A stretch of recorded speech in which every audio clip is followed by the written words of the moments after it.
At 05:30 hours on December 16, 1944, the frozen silence of the Ardennes forest exploded with German artillery fire. The shells came screaming out of the darkness, hundreds of them, thousands, ripping apart the frozen earth and shattering trees that had stood for a century. The sound was overwhelming, a continuous thundering roar that shook the ground and rattled teeth in skulls across an 85-mile front.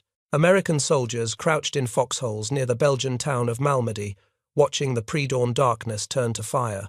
Most were young men in their early 20s, quartermaster clerks and supply specialists, infantrymen recovering from the brutal Hurtgen Forest campaign, and green replacements getting their first taste of the European theatre. They knew precisely how many gallons of gasoline moved through First Army depots each day, approximately 1.4 million gallons during offensive operations. They knew which units needed fuel and which roads the supply trucks travelled. What they did not know was how to fight off German tanks.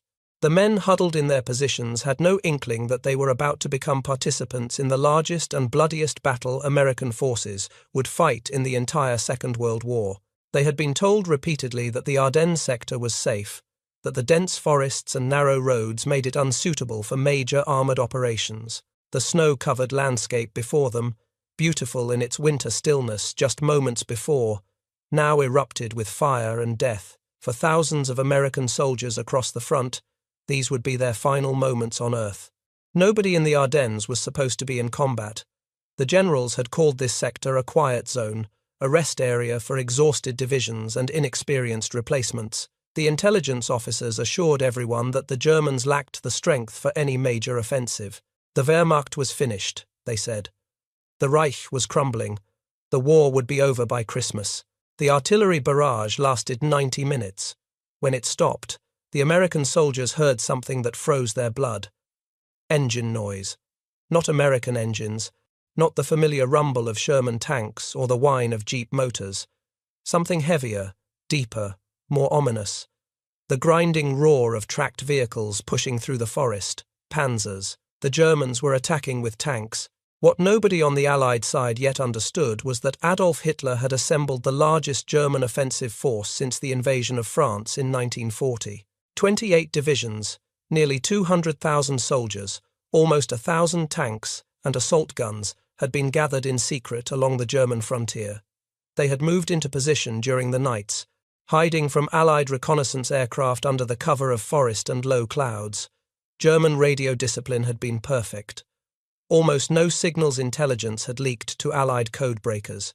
Their objective was the port city of Antwerp, 125 miles to the northwest. Antwerp handled more tonnage than any other port supplying the Allied armies. If the Germans could seize it, they would split the British and American forces in two and potentially force the Western Allies to negotiate a separate peace. It was a desperate gamble, but Hitler believed that one bold stroke could still turn the war in Germany's favour. The offensive was codenamed Wacht am Rhein, Watch on the Rhine, a deliberately defensive-sounding name designed to mislead any Allied intelligence that might intercept it. The Americans would eventually call it the Battle of the Bulge, named for the salient the Germans created in Allied lines. And the spearhead of this massive assault, the tip of the German lance aimed at the heart of Allied logistics, was a single battle group built around the most feared tanks in the German arsenal. What happened over the next 48 hours would come down to a resource that both sides desperately needed. Not men, not ammunition, not willpower, but fuel.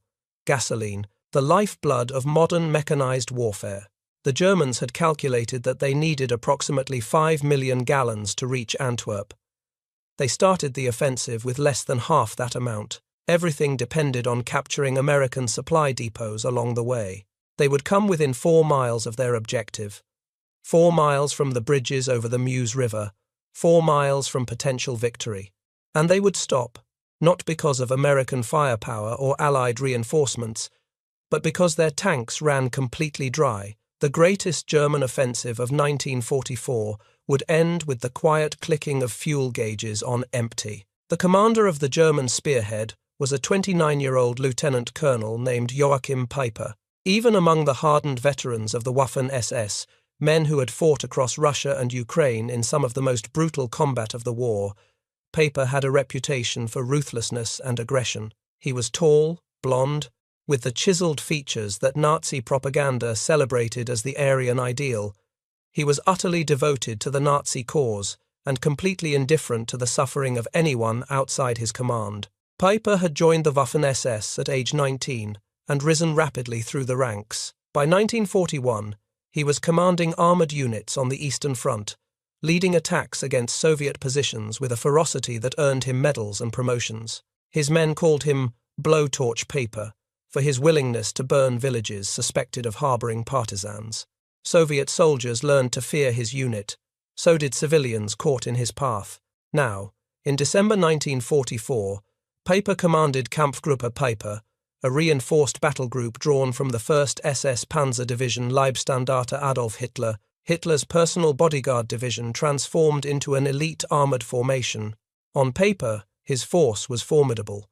Approximately 4,800 men, 117 tanks of various types, and hundreds of half-tracks, artillery pieces, and support vehicles. His column, when fully extended on the road, stretched for nearly 15 miles. Among his tanks were roughly 30 Tiger. 2 heavy tanks, assigned from the 501st Heavy SS Panzer Battalion. The Tiger II was the most powerful armoured vehicle in the world. It weighed nearly 70 tons, more than twice the weight of an American Sherman. Its frontal armour was 180 millimeters thick, impervious to any tank gun the Americans possessed. Its main weapon was an 88mm cannon that could destroy a Sherman from over 2 miles away. American tankers called it the King Tiger, and they feared it above all other German weapons. Many would not even engage a Tiger II directly, preferring to call in airstrikes or artillery rather than face that massive cannon. But the Tiger II had a fatal weakness that Piper understood better than anyone, a weakness that would ultimately doom his entire offensive. It consumed fuel at a catastrophic rate. The massive Maybach HL 230P30 engine, the same engine used in the much lighter Panther tank, was hopelessly inadequate for moving 70 tons of steel. The engine gulped approximately 2 gallons of gasoline for every mile travelled on good roads. Off-road, through the muddy, cratered, forested terrain of the Ardennes, consumption could double or triple. On steep grades, a Tiger II might burn a gallon of fuel just to advance a few hundred yards. A single Tiger II needed 860 litres of fuel just to fill its 7 internal tanks.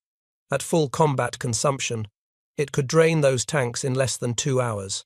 The tank's operational range was theoretically 110 kilometres on roads, but in actual combat conditions, it was often far less. German quartermasters joked grimly that the Tiger II was a magnificent weapon, provided you never had to move it. Piper had done the mathematics before the offensive began. His battle group would need to capture American fuel supplies within the first 2 days, or the attack would stall completely. There was simply no way German logistics could deliver enough fuel through the narrow, contested roads of the Ardennes to sustain his advance. German logistics officers had assured him that major American fuel depots lay along his route of advance. Intelligence indicated massive stockpiles near the towns of Bühlingen and Stavelot. Capture those supplies, and his panzers could reach the Meuse and beyond. Miss them, and the offensive would die on the frozen roads of Belgium. The night before the attack, Paper received his final briefing at his command post near Blankenheim, Germany. The plan was aggressive, perhaps recklessly so. His battle group would punch through the thinly held American lines near the Loschheim Gap, a natural corridor through the hilly terrain. Then he would race westward at maximum speed, exploiting gaps in the American defences before they could react. No stopping for prisoners, no consolidating gains, no waiting for infantry support. Speed was everything. Piper was told to drive for the Meuse, as if the devil himself were chasing him. But even as Piper prepared his tanks, problems were emerging. The roads assigned to his advance were narrow and poorly maintained, more suitable for farm carts than 70-ton tanks. Some were little more than logging tracks through dense forest. His heavy Tiger II tanks would struggle on these routes, and if one broke down or became stuck, it would block the entire column. Traffic jams seemed inevitable. More concerning was the fuel situation. German quartermaster units had been unable to position sufficient fuel supplies forward due to Allied air attacks that made daytime movement suicidal. Even moving at night, supply convoys had been decimated by Allied fighter bombers prowling the roads. Piper would begin the offensive, with his tanks carrying only enough fuel for approximately 90 to 100 miles of travel. The Meuse River crossings at Huy were over 120 miles from his starting point. There was no margin for error. Every delay, every detour, every minute of idling would consume irreplaceable fuel. At 05:30 hours on December 16, the German artillery opened fire along an 85-mile front. 1,600 artillery pieces fired simultaneously, creating a wall of destruction that American survivors would compare to the greatest bombardments of the First World War. The shells fell among American positions for 90 minutes, destroying communications wires, collapsing bunkers, and stunning the defenders. The Americans had no warning. Most of the units in the Ardennes were either exhausted veterans sent to rest after the meat grinder of the Hurtgen forest, or inexperienced divisions getting their first taste of the front. The 99th Infantry Division had been in combat for only a few weeks. The 106th Infantry Division had arrived in theatre less than 2 weeks earlier and had never fired a shot in anger. The 28th Infantry Division had been nearly destroyed in the Hurtgen and was rebuilding in what was supposed to be a quiet sector. When the German infantry emerged from the forests, many American units simply collapsed. Some surrendered. Some fled. Some vanished entirely. Their soldiers killed, captured, or scattered across the snowy landscape. The German shells fell among them like hammer blows, and the attacking infantry swept over their shattered positions. But not all American units broke. Across the front, small groups of soldiers, sometimes just a handful of men, chose to stand and fight. A single American platoon at Lanzarote, just 18 men from the intelligence and reconnaissance platoon of the 394th Infantry Regiment, held off an entire German parachute battalion of over 500 soldiers for nearly a day, buying precious time for reinforcements to arrive. Their commander, Lieutenant Lyle Buch, just 20 years old at the time, would later receive the Distinguished Service Cross for that defense. Similar desperate stands occurred all along the front, small units buying time with their lives. Piper waited impatiently as the infantry and Volksgrenadier divisions began their assault. His tanks were supposed to exploit breakthroughs created by the foot soldiers, but the infantry was struggling. The narrow roads through the forest could not accommodate both attacking infantry and the tanks trying to move forward behind them. Traffic jams developed almost immediately. A railroad overpass that was supposed to support his heavy tanks turned out to be too weak, sagging dangerously when the first Tiger II attempted to cross. Engineers needed hours to reinforce it, hours that Piper did not have. The delays mounted. By noon on December 16, Piper was already hours behind the timetable that called for him to reach the Meuse crossings by the evening of December 17. His lead tanks could not move forward because the roads were clogged with infantry, horse-drawn artillery, and supply vehicles. German traffic control had broken down completely in the chaos of the offensive. Meanwhile, fuel was burning. Every hour his engines idled was another few gallons gone forever. It was not until nearly 4 in the afternoon that Piper finally got his armoured column moving. By then, 16 precious hours had been lost. The element of surprise was evaporating. American commanders were waking up to the scale of the German assault and rushing reinforcements toward the threatened sectors. The 82nd and 101st Airborne Divisions were already loading onto trucks for the drive to the Ardennes. Armoured divisions were wheeling south from other sectors. The window of opportunity was closing. Piper pushed his column hard through the night, headlights blazing despite the risk of air attack. He knew that speed was his only chance. His lead vehicles reached the village of Lochheim by 7:30 in the evening. From there, his route led westward through the Belgian villages of Lanzarote, Honsfeld, and Bullingen. At Bullingen, his intelligence indicated there was an American fuel depot. It was a critical objective, the first chance to replenish his thirsty tanks. The column reached Lanzarote around 4:30 in the morning on December 17, only to find that the village had not yet been secured.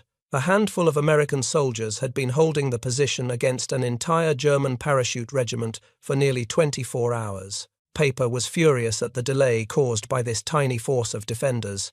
He personally took charge, pushed the paratroopers forward, and got his panzers moving again toward Honsfeld. At Honsfeld, chaos reigned. American rest centers and supply units were caught completely by surprise. Soldiers stumbled out of warm billets in their underwear to find German tanks rolling down the main street. Piper's tanks drove through the village, machine guns chattering, capturing American soldiers and vehicles. But there was no time to process prisoners properly, no time to search buildings, no time to do anything but push forward. The lead elements pressed on while rear units dealt with the Americans they had overrun. Then Piper received welcome news. His scouts reported an American fuel depot at Bühlingen, just a few miles to the south. It was not a large depot, perhaps 50,000 gallons, but it was fuel his thirsty panzers desperately needed. The capture of that fuel could extend his range by precious miles. The capture of Bühlingen on the morning of December 17 gave Piper's campaign a brief boost. His tanks refueled from American supplies, and captured American prisoners were forced at gunpoint to help fill German fuel tanks. German tankers topped off their vehicles, while American soldiers, guns trained on them, passed jerry cans hand to hand. But 50,000 gallons was not enough. It was barely a drop in the ocean of Paper's needs. His battle group consumed roughly 40,000 gallons just to advance 50 miles. He needed far more to sustain his drive to the Meuse.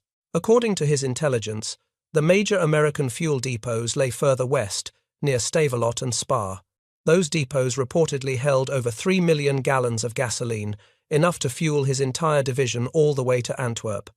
They became his primary objective, even more important than the bridges themselves. After refueling at Bühlingen, Paper's column continued west. The road led through the crossroads at Bonniers, about 2 miles south of the town of Malmedy. It was here, shortly after noon on December 17, that one of the most infamous incidents of the war occurred, an atrocity that would horrify the world and seal Paper's reputation as a war criminal.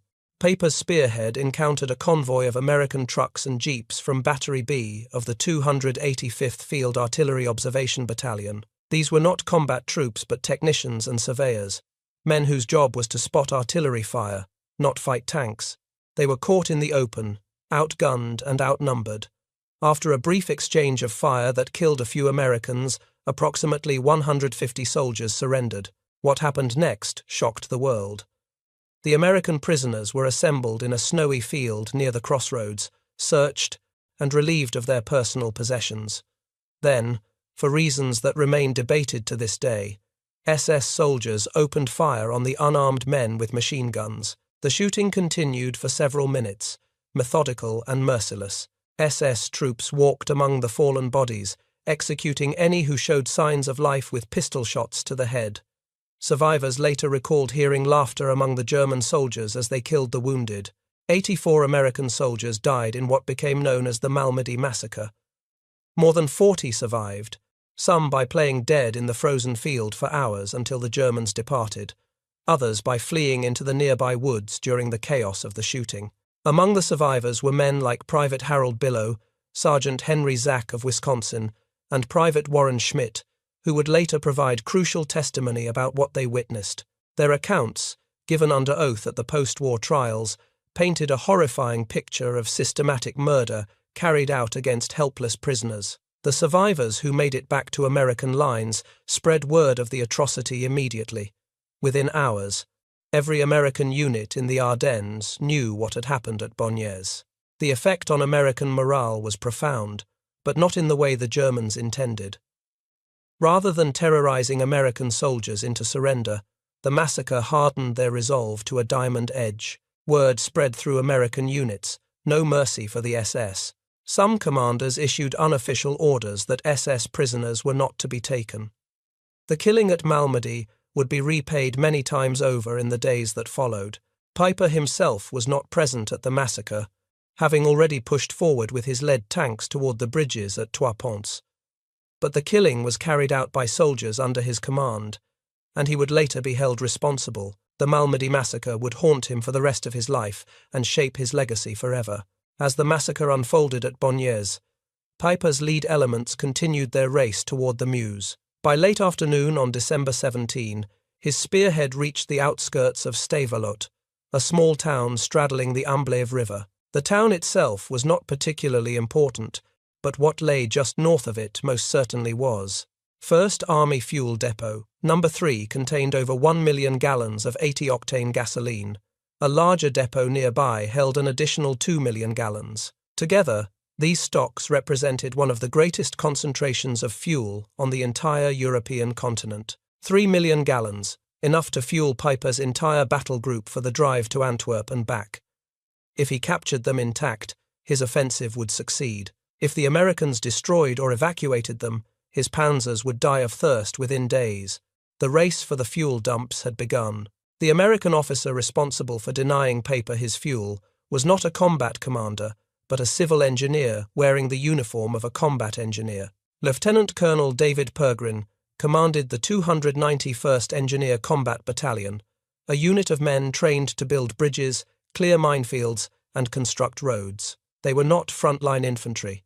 They had not been trained for the kind of desperate fighting they were about to experience, but they understood one thing perfectly: how to destroy things. Pergrin was 27 years old, a graduate of Pennsylvania State University, who had worked in construction before the war. He had led his battalion through Normandy and the advance across France, building pontoon bridges and clearing obstacles for the advancing armies. His men had never faced enemy tanks directly.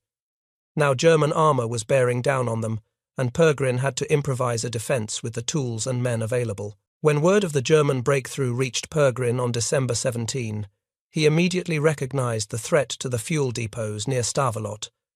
He dispatched squads of engineers to mine roads, prepare bridges for demolition, and establish roadblocks using anything available: felled trees, disabled vehicles, minefields hastily laid across road junctions.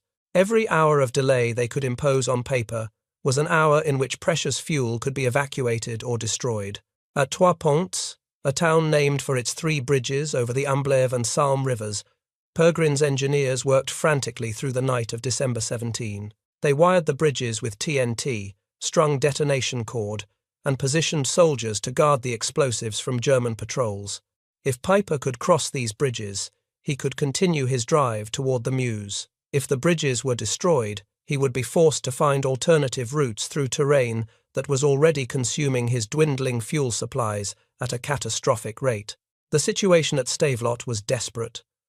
The town was defended by a handful of American soldiers, mostly service troops with limited combat experience. They had rifles and a few machine guns, but nothing that could stop a 70-ton Tiger II tank. To their north lay the massive fuel dumps, guarded by approximately 60 Belgian soldiers of the 5th Belgian Fusiliers. These Belgians were former resistance fighters recruited just months earlier when their country was liberated.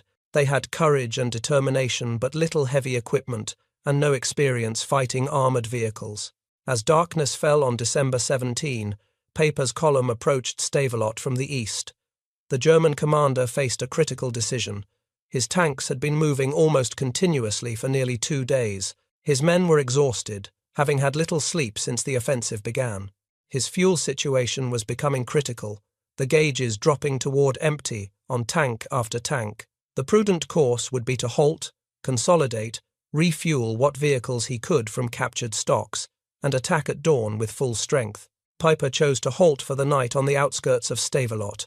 He needed to rest his men and assess his fuel situation. It was a decision that seemed reasonable at the time.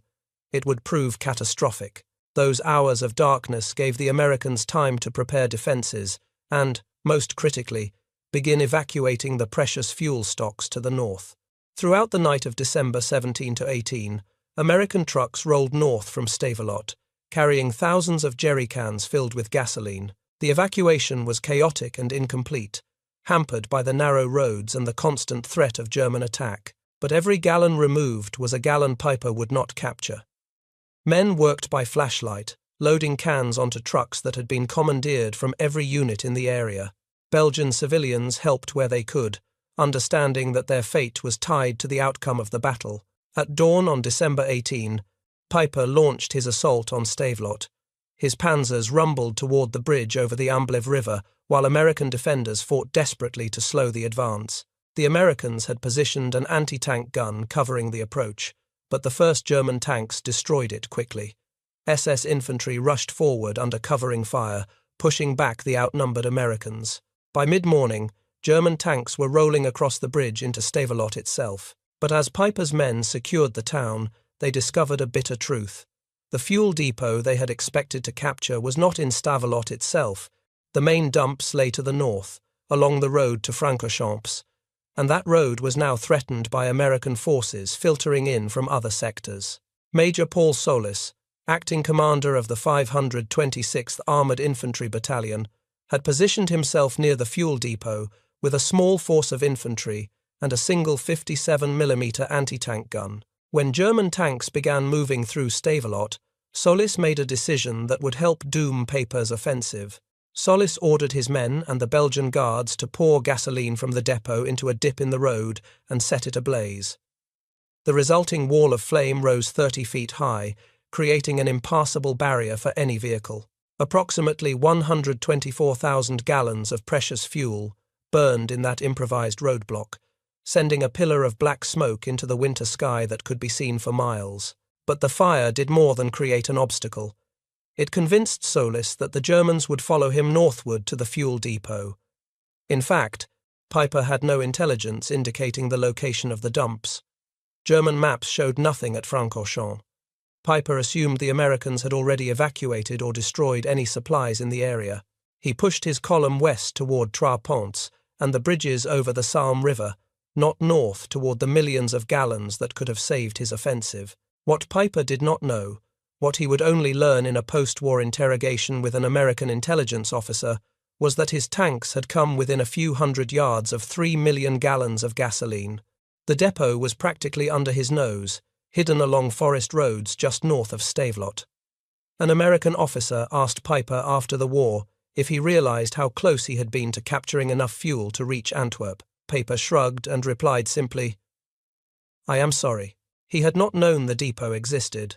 The 3 million gallons that Piper missed continued to be evacuated throughout December 18. By the time the situation stabilized, the Americans had removed most of the fuel to safety, trucking it north towards Spa and beyond.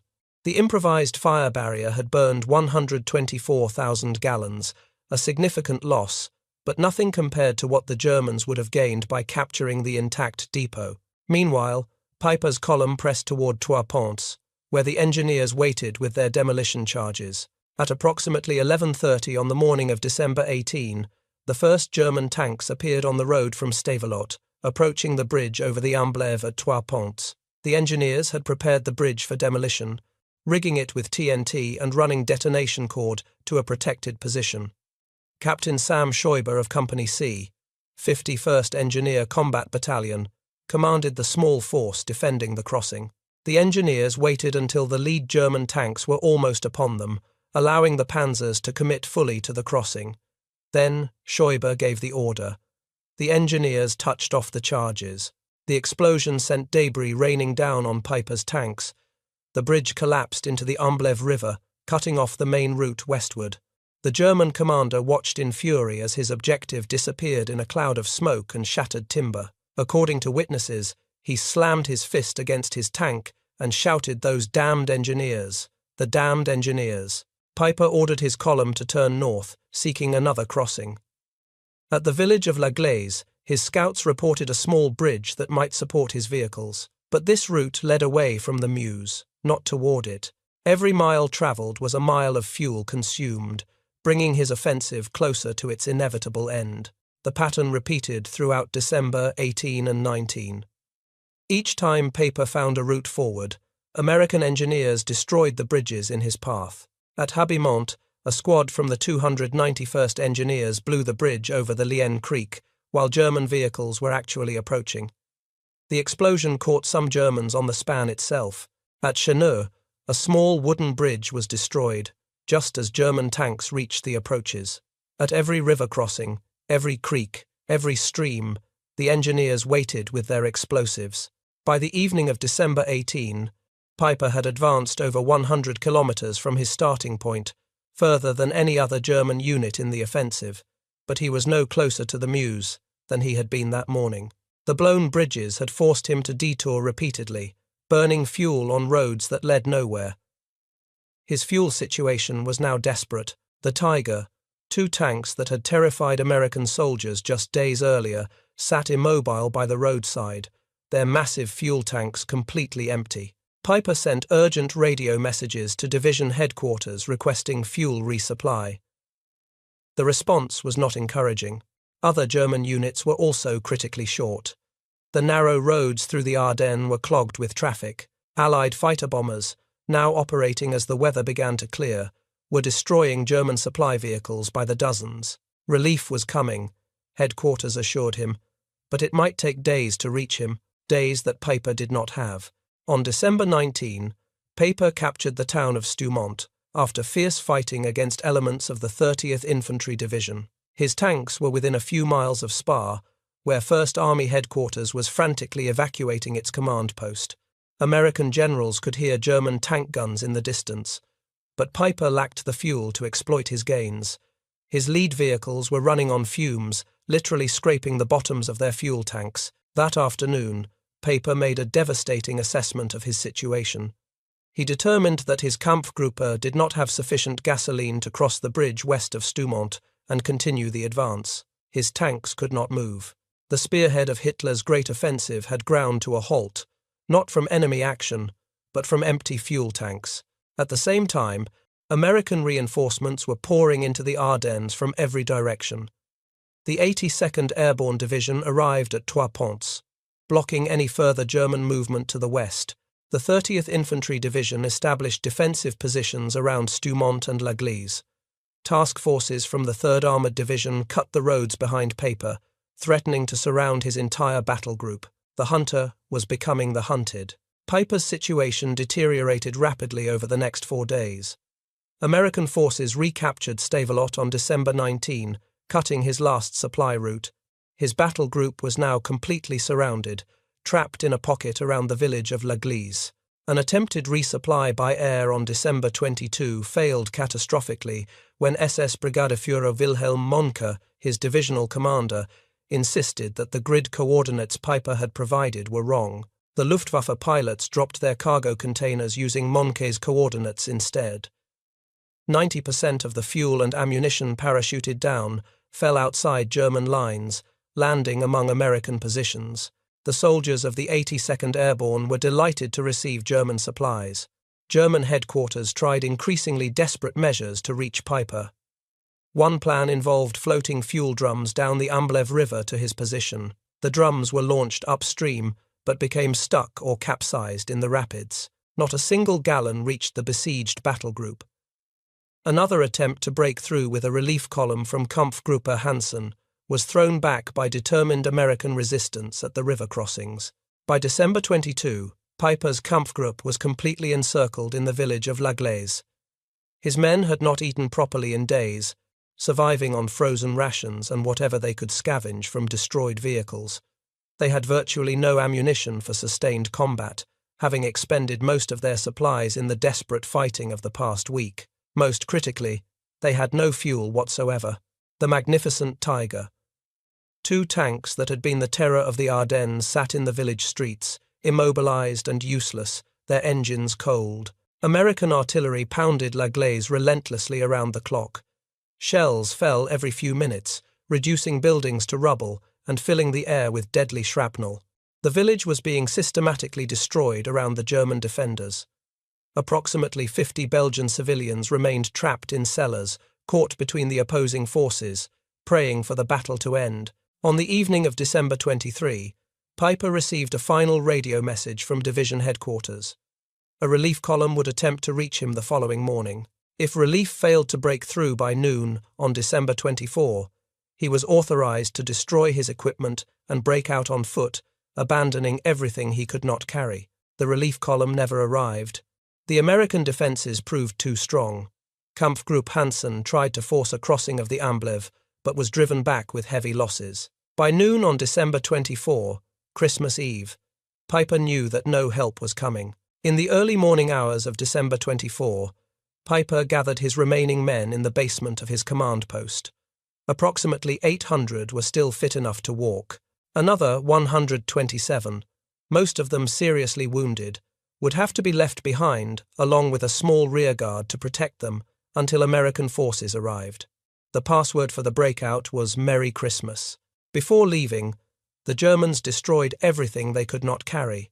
They dropped grenades into fuel tanks, set timed charges on ammunition vehicles, and disabled the main guns of their immobilized tanks. Piper ordered the charges staggered, timed to detonate over several hours, to give the impression of ongoing combat and mask the withdrawal from American observers. The column moved out at 2 a.m, heading south toward the Umblev River. They had no vehicles, no heavy weapons, no supplies except what each man could carry on his back. 2 Belgian farmers from La Glaise were forced at gunpoint to serve as guides through the forested hills. The march covered nearly 20 miles of frozen, mountainous terrain, through snowdrifts and across icy streams. American patrols were everywhere, searching for exactly this kind of breakout attempt.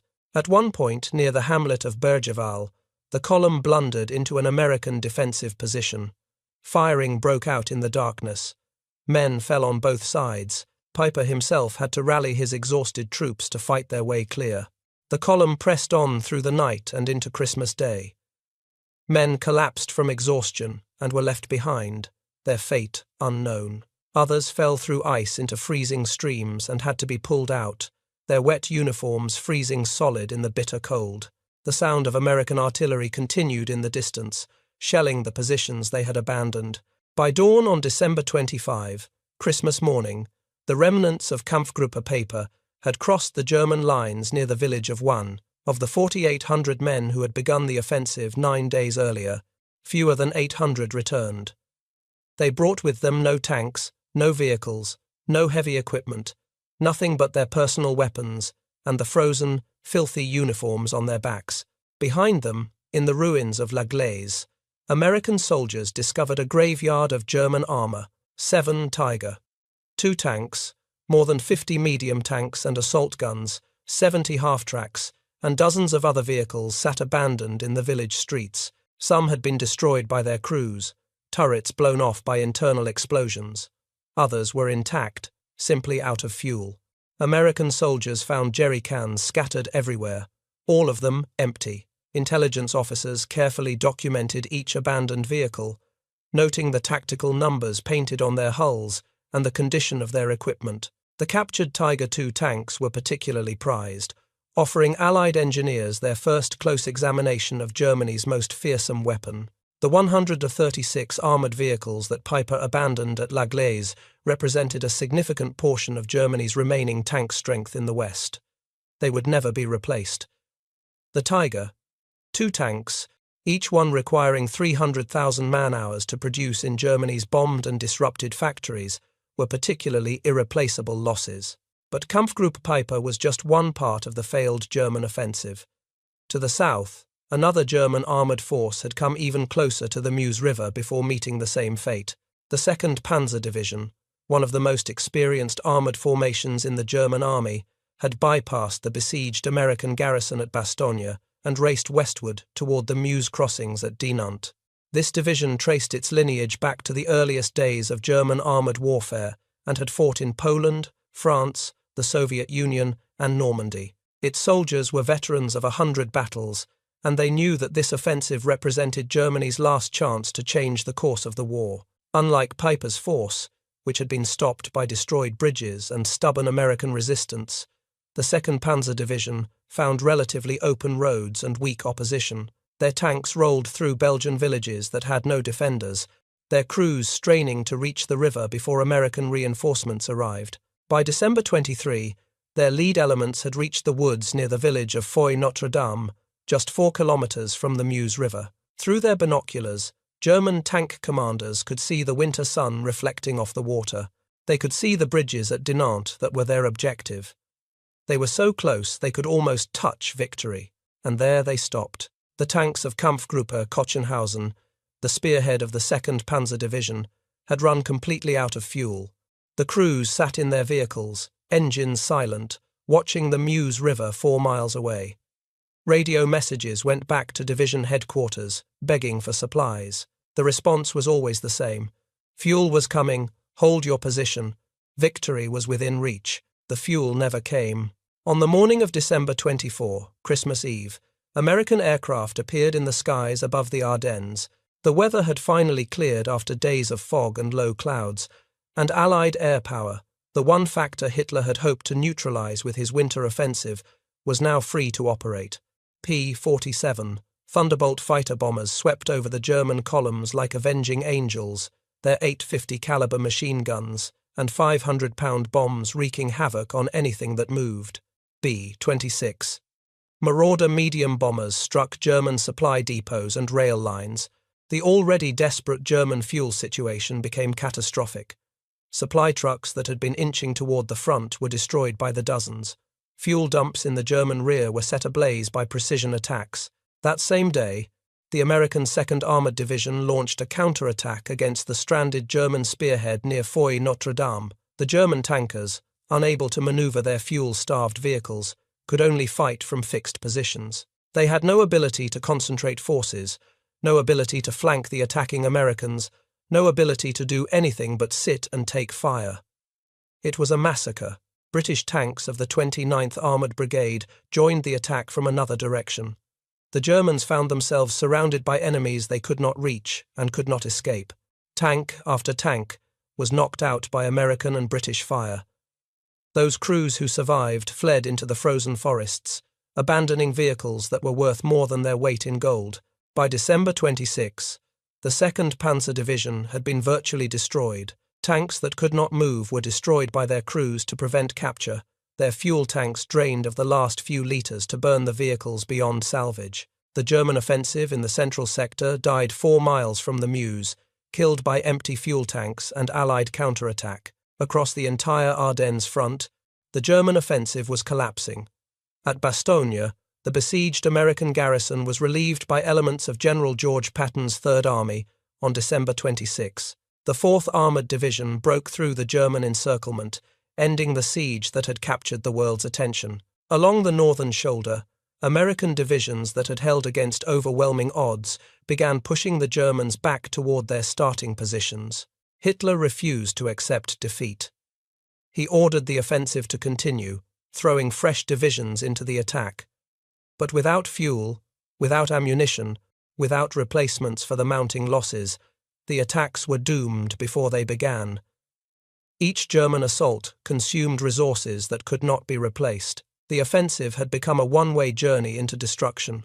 The Battle of the Bulge would continue until late January 1945, but its outcome was decided in those critical 48 hours when German panzers ran out of fuel within sight of their objectives. The greatest German offensive in the West since 1940 ended not with a dramatic final battle but with the quiet desperation of empty fuel tanks and immobilized armor. The German losses in the Ardennes were catastrophic and irreplaceable.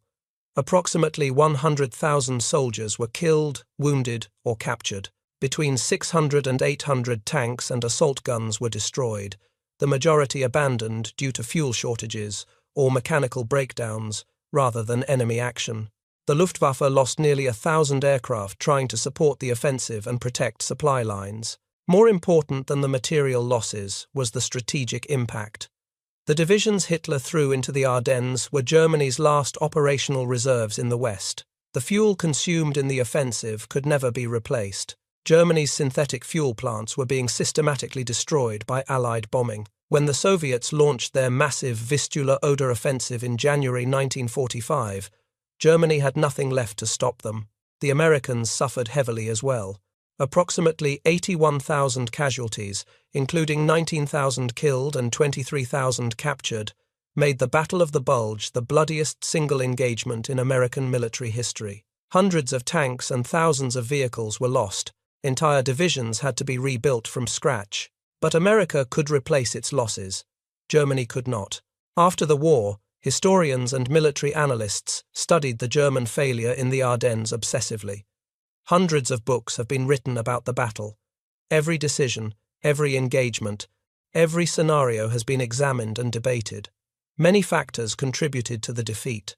The stubborn American resistance at places like Bastogne and Elsenborn Ridge, the destruction of critical bridges by combat engineers, the clearing weather that unleashed Allied air power, the arrival of reinforcements at just the right moment. But one factor overshadowed all others: fuel. The Germans began the offensive with approximately 5 days' worth of fuel supplies. They needed to capture American depots to sustain their advance. When those captures failed, when the depots were evacuated or burned, when the bridges were blown and the detours consumed precious gasoline, the offensive was doomed regardless of any other factor.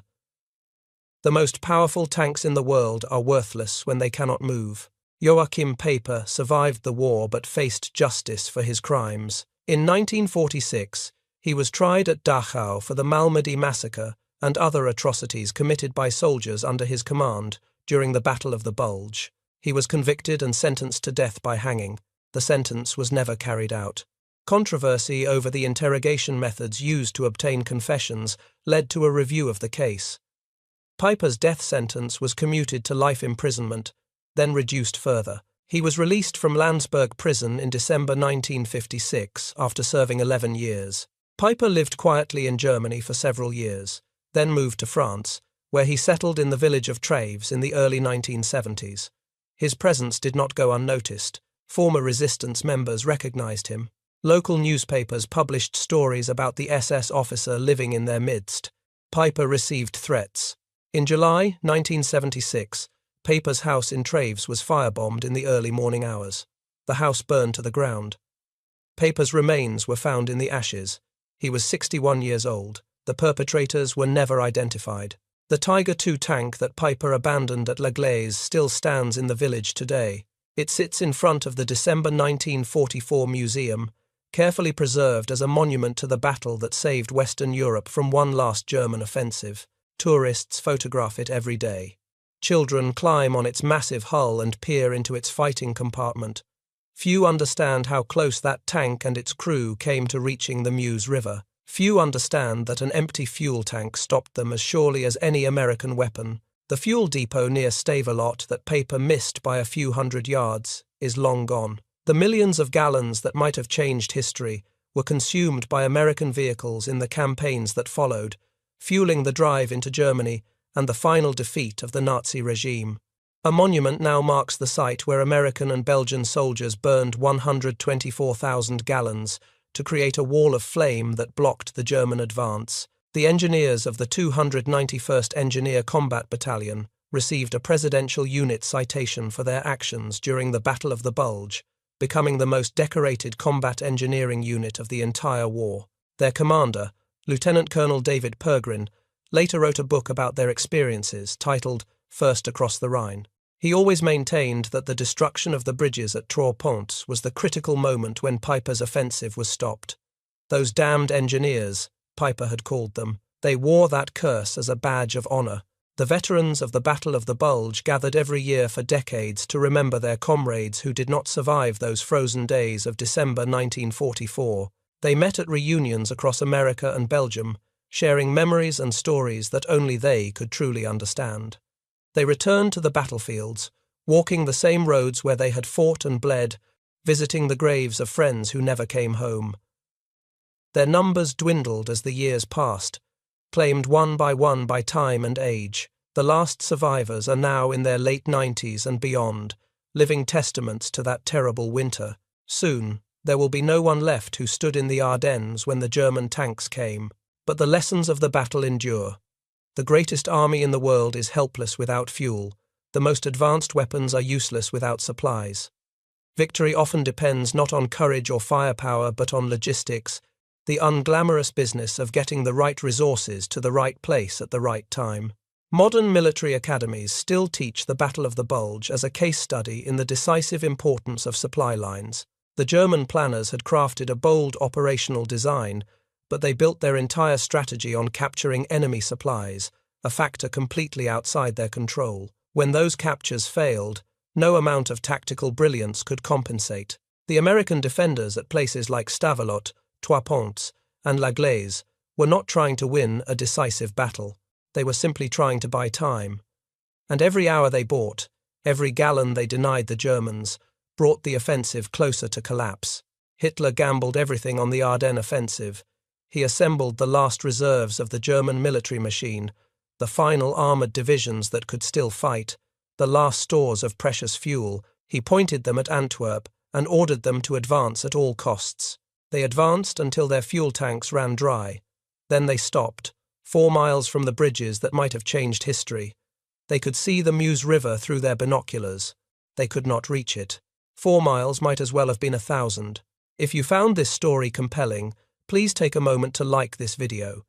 It helps us share more forgotten stories from the Second World War. Subscribe to stay connected with these untold histories. Each one matters. Each one deserves to be remembered. And we would love to hear from you. Leave a comment below telling us where you are watching from. Our community spans from Texas to Tasmania, from veterans to history enthusiasts. You are part of something special here. Thank you for watching, and thank you for keeping these stories alive.